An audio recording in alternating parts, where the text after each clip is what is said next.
pair of linear equation, pair of linear equation in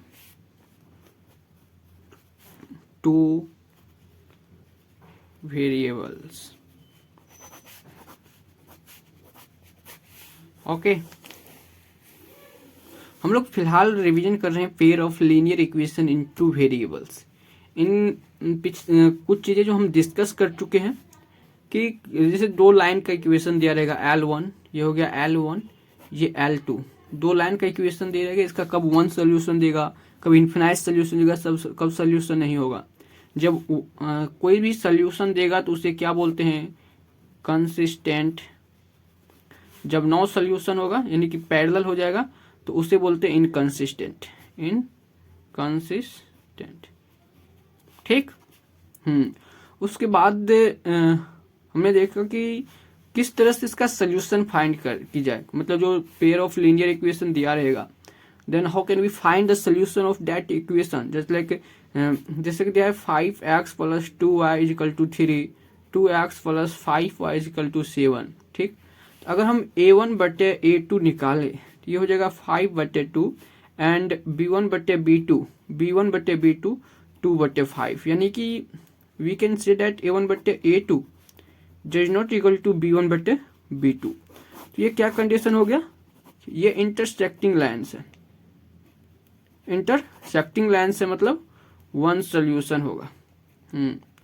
उसके बाद पर ये इस कंडीशन से तो हम ये बता देंगे कि मतलब सोल्यूशन एक है या इन्फिनाइट है या नो सोल्यूशन है। जैसे यहाँ पे वन सोल्यूशन है तो हम how can we find that one solution, that is called the value of solution, means that value of X and value of X and Y. सोल्यूशन का मतलब होता है कि उस इक्वेशन में जितने भी वेरिएबल है उसका वैल्यू, यानी कि यहाँ पे एक्स वाई है तो एक्स और वाई का वैल्यू, तो वो एक्स का एक वैल्यू वाई का एक वैल्यू क्या होगा। तो उसके लिए हमने देखा था graphical method, graphical method. Okay, उसके लिए ग्राफिकल मेथड देखा था कि ये जो इक्वेशन दिया हुआ है इन दोनों के लिए एक बॉक्स बनाएंगे, एक इक्वेशन के लिए एक बॉक्स, उसमें एक्स का वैल्यू लेंगे, वाई का वैल्यू लेंगे, एक बार एक्स को 0 करेंगे, वाई का 0 करेंगे, एक्स के 0 पर वाई का वैल्यू जो देगा। इसी तरह दूसरा भी बॉक्स बनाएंगे, उसमें भी दूसरी इक्वेशन के लिए, अगर L1 के लिए हो गया तो ये L2 के लिए हो गया, एक्स वाई का वैल्यू। पहली बार एक्स को 0 करेंगे तो वाई का कुछ वैल्यू आएगा, वाई को 0 करेंगे तो एक्स का कुछ वैल्यू आएगा। तो इसको क्या करेंगे, अब एक ग्राफ पे शो कर देंगे 1 2 3, जैसे यहाँ पे भी 1 2 वाई एक्सिस पे। तो इस पे जहाँ पे कट कर रहा है, पैरेलल कर रहा है, अकॉर्डिंग टू ग्राफ हम फाइंड कर लेंगे। मान लो कि यहाँ कट कर दिया लाइन, मतलब लाइन इधर से आया, ऐसे कट कर दी यहाँ, तो यहाँ पे हम कह देंगे कि एक्स का वैल्यू 1 है, वाई का वैल्यू 2 है। ठीक। ओके, तो नेक्स्ट सवाल है, क्या हमेशा एक्स का जो वैल्यू है या 1 2 इंटीजर ही आएगा कि -5 आ गया एक्स का वैल्यू, -6 एक्स का वैल्यू तो ये भी आ सकता है 1.53, वाई का वैल्यू आ सकता है 2.73। ठीक। या एक्स का वैल्यू आ सकता है √7, वाई का वैल्यू आ सकता है 5√3। इस तरह के भी तो वैल्यू आ सकते हैं, ऑब्वियसली आ सकते हैं। तब जो इस तरह का वैल्यू होगा √7 √3, इसको एग्जैक्टली हम ग्राफ पे इतना आसानी से, इसके बीच में जो ये छोटा छोटा बिंदु होगा, ये पॉइंट को हम डिसाइड कर पाना काफ़ी मुश्किल होगा। ठीक। तो इसीलिए हम पढ़ते हैं कि जब इस तरह की सोल्यूशन हो सकते हैं तो इसके लिए हमें मतलब ग्राफिकल मेथड सुटेबल मेथड नहीं लगता है, क्योंकि आप अगर ग्राफ पर देखिएगा तो यहाँ पे 1 है तो यहाँ पे 2 दिया रहेगा। ठीक। तो 1 मान लीजिए किसी का वैल्यू आ गया 2.73, तो फिर भी तो यहाँ पे 2 अगर यहाँ पे 2.7 मान लेते हैं, यहाँ 7 का कट है, तो यहाँ से 2.7 हो गया, फिर इन दोनों के बीच में 10 डिवीजन होगा, तो इसके कैसे मतलब 2 डिजिट आ गया तब क्या करेंगे, 2.73 कैसे, तो ये काफ़ी मुश्किल हो जाता है ग्राफ पे, मतलब कि आपको एक अनुमान लगाना पड़ेगा कि यही कट कर रहा है। ठीक। तो इसी के लिए हम पढ़ते हैं next method to solve pair of linear equation, that is called क्या, एल्जेब्रिक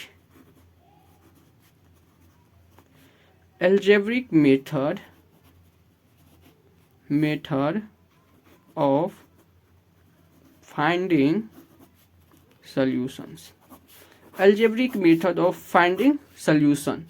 ठीक, अलजेब्रिक मेथड का हमें ज़रूरत क्यों पड़ा कि ये हाँ, वो आपको बता दिए कि ग्राफिकल में जब हमें सॉल्व करने के लिए एक मेथड था ही पहला ग्राफिकल मेथड, तो दूसरे की ज़रूरत क्यों थी?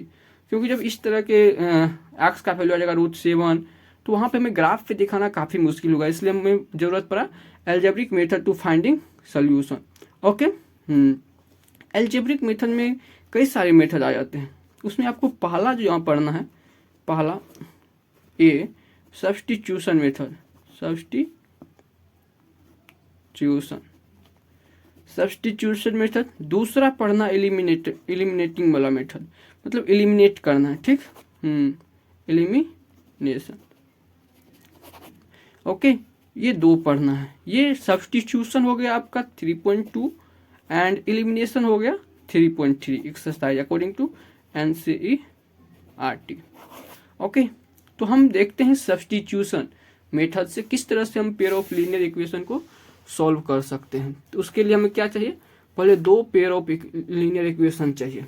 तो हम लेते हैं कि मान लेते हैं L1 सच दैट क्या है 7x - 15y = 2। Okay, and second is x + 2y = 3। ये इक्वेशन फर्स्ट, इक्वेशन 3। ठीक, इसे सॉल्व करने की क्या मेथड है, पहला तो हम ग्राफिकल मेथड से कर सकते हैं, लेकिन वही इसका वैल्यू फ्रैक्शन में आ गया तो ग्राफिकल मेथड काफ़ी मुश्किल होगा, तो इसलिए हम यूज करते हैं अलजेब्रिक मेथड। अलजेब्रिक मेथड में भी किसका, सब्स्टिट्यूशन मेथड का, सब्स्टिट्यूशन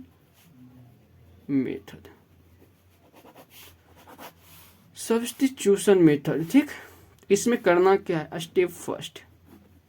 स्टेप पहला कि यहाँ पर जो वैल्यू दिया हुआ है, आप किसी एक इक्वेशन को लीजिए, यहाँ पे मतलब वेरिएबल का जो कोफिशिएंट है ये 5 है, 7 है, इस तरह से है, तो उसे हमें इस तरह से लेफ्ट राइट करना थोड़ा मुश्किल होगा। तो प्रयास कीजिए वो इक्वेशन लेने की जिसका कोफिशिएंट काफ़ी कम है और डिविजुअल। हाँ, कहाँ पे, स्टेप फर्स्ट में हम लेते हैं इक्वेशन 2। स्टेप फर्स्ट में करना क्या है, स्टेप फर्स्ट में आपको क्या करना है कि जैसे x + 2y = 3, ये फ्रॉम इक्वेशन सेकेंड, वो सेकेंड है, थर्ड नहीं। ठीक, तो यहाँ पे आप दो वेरिएबल एक साथ, इसको एक वेरिएबल में ट्रांसफॉर्म करना है। कैसे, x बराबर, ये प्लस है तो उधर जाएगा तो -3 - 2y। ठीक, स्टेप फर्स्ट। स्टेप सेकेंड में क्या करना है कि ये जो x का value, put value of x in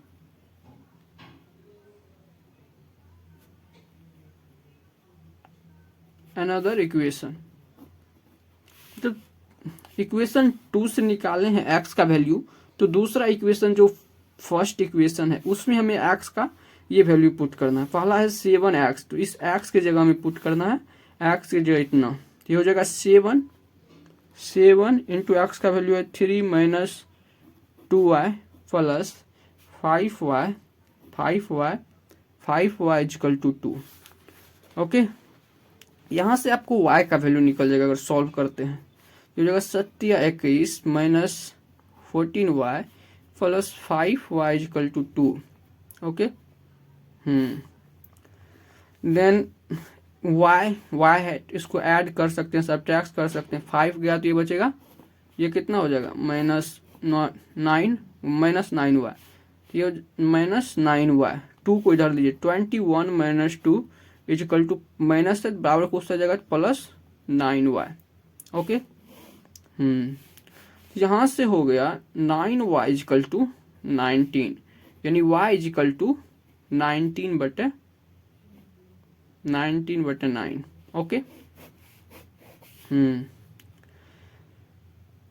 then x का y का वैल्यू निकल गया, तो x का यहाँ से इसको मान लेते हैं हम equation third, from step third मान लीजिए, स्टेप थर्ड क्या, x बराबर 3 - 2y टू पुट y बराबर 19/9। तो ये x का वैल्यू क्या आ जाएगा, 3 - 2 गुना 19/9। यहाँ से x का वैल्यू क्या आ रहा है, 9 3 जा 1 मिनट यार, गला दर्द कर रहा है भाई। 9 3 27 माइनस 19 दूना 38 अपॉन 9। आई एम राइट, कहीं पे कोई गलती तो नहीं की है भाई। देखिए फिर से चेक कर लेते हैं। पहला स्टेप, ये इक्वेशन लेके x + 2y = 3, 2x + 2y = 3, x निकाले तो 3 - 2y, देन पुट किए 7 × 3 - 2y + 5y। ओके, यहाँ पे माइनस है, इसीलिए तो लग रहा है यहाँ पे माइनस है भाई। ओके, यहाँ पे माइनस, ये होगा आपका -5y, -5y + 19y। ओके, यहाँ पे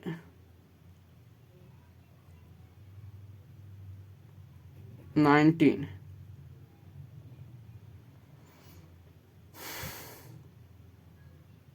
-5y 7 21 7 दूना 14 = 2।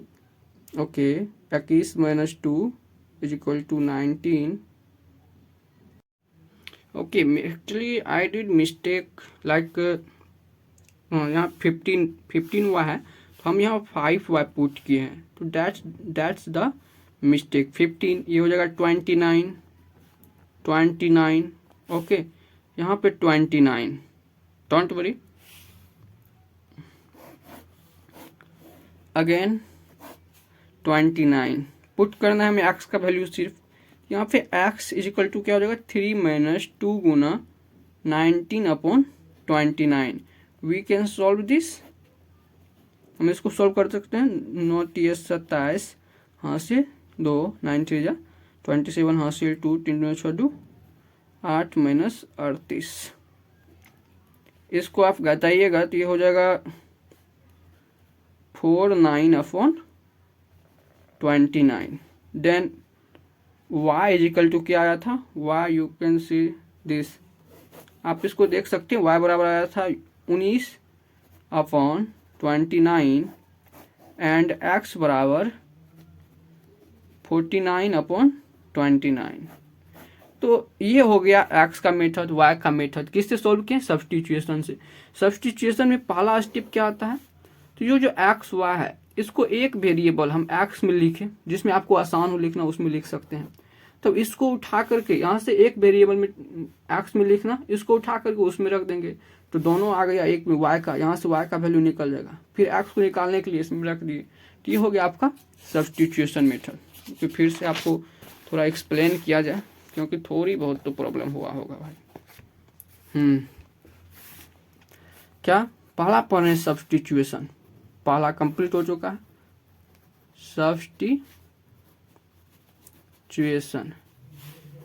सब्स्टिट्यूशन में करना क्या है, करना है एक इक्वेशन से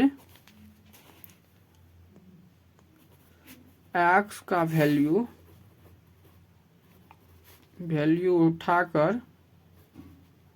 उठाकर दूसरे इक्वेशन में पुट करना है। ओके, जैसे हम अभी एग्जांपल लिए थे 7x - 15y = 2 एंड दूसरा एग्जांपल लिए थे x + 2y = 3। ठीक, क्या किए, एक से हम x निकाले, यहाँ से हम x निकालेंगे, ये हो जाएगा 3 - 2y। एक से x का वैल्यू, एक इक्वेशन से x का वैल्यू उठाकर, यहाँ से हम x का वैल्यू उठाए, इसको दूसरे इक्वेशन इसमें पुट करना। यहाँ से 7 × 3 - 2y - 15y = 2, यहाँ से गुना कर देना है। 21 - 14y - 15y = 2, यहाँ से y का वैल्यू आ जाएगा 19/29, ठीक। एंड एक्स के लिए ये यहाँ पे वाई का वैल्यू पुट करना है, 3 - 2 इंटू वाई 19/29। तो यहाँ से एक्स का वैल्यू हो जाएगा 49/29। बस यही करना था, ठीक। तो मतलब कि कुछ भी दे इक्वेशन में, कैसा भी इक्वेशन दे, ओके। सब्स्टिट्यूशन में क्या करना है कि मतलब कोई भी इक्वेशन दे उसमें एक एक्स, पहले एक्स उससे एक इक्वेशन में फाइंड कर लो, जैसे कि हम यहाँ एक्स में किए, ठीक। क्योंकि यहाँ से हमें एक्स निकालना ना आसानी पड़ रहा था, सीधा आ गया था। यहीं वाई निकालते हम, यहीं से अगर वाई निकालते तो क्या हो जाता, 3 - x/2। ये थोड़ा मतलब कैलकुलेटिंग हो जाता है, इसलिए हम एक्स को प्रीफर किए हैं। तो इस तरह से आपको चूज करना है कौन आपके लिए अच्छा है, ठीक। तो यहाँ कंप्लीट होता है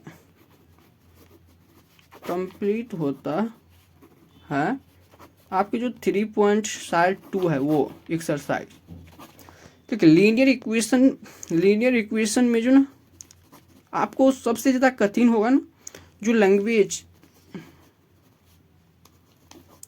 लैंग्वेज को पढ़कर इक्वेशन बनाने में। तो अगर इसमें आपको कठिनाई हो रही है तो आपको चिंता नहीं करना है। जो अगर आप एनसीईआरटी सॉल्व कर रहे हैं तो एनसीईआरटी उठाना है। सबसे पहली बात होता है कि पढ़ के आप अगर ट्रांसफॉर्म कर लिए तो वो सबसे ज़्यादा आपको फायदेमंद होगी, ठीक।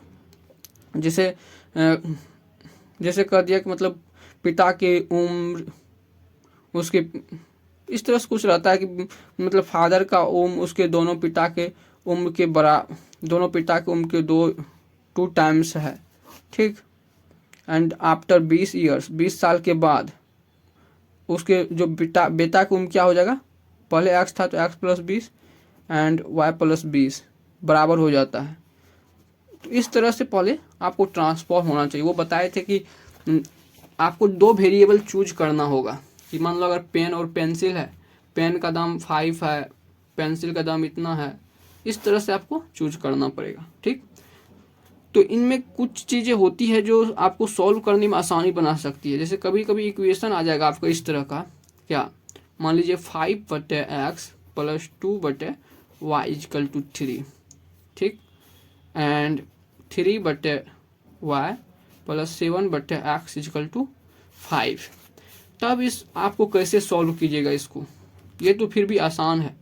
अगर इस तरह का आ जाए x मतलब 3/x + y + 7/x - y = 4, okay. तब क्या, यहाँ से आपको x और y का वैल्यू फाइंड करना है।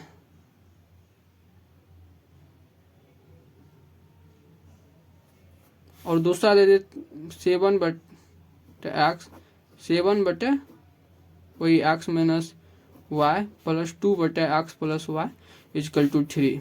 तो यहाँ से आप फाइंड कीजिए कि x और y का वैल्यू, मतलब सॉल्व द इक्वेशन, मतलब x और y का वैल्यू पूछ रहा है। इसमें करना कुछ नहीं है। तो यहाँ पर जो हम 5/x इसको हम क्या लिख सकते हैं, 5 × 1/x। इसी तरह से इसको लिख सकते हैं 2 × 1/y = 3, ठीक। इसमें आपको करना क्या है, इसमें मानना है सिर्फ लेट